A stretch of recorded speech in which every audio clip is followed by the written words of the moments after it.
ba natin mapapangalagaan ang ating kalusugan? Bago yan, intro muna tayo. This is John Edward D. Pangilinan. Uminom tayo ng madaming tubig araw-araw para di tayo ma-dehydrate.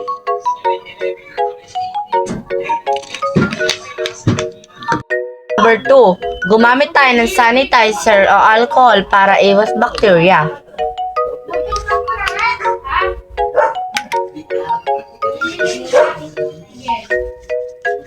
Panatilihin din natin malinis ang ating kamay dahil ito ang madalas natin pinanghahawak ng pagkain. 3. Panatilihin din natin malinis ang ating unan para iwas sakit.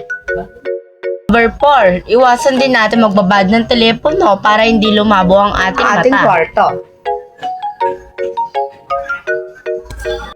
6. Iwasan din natin uminom ng Coke at kumain ng chichirya para hindi tayo magkasakit ng UTI.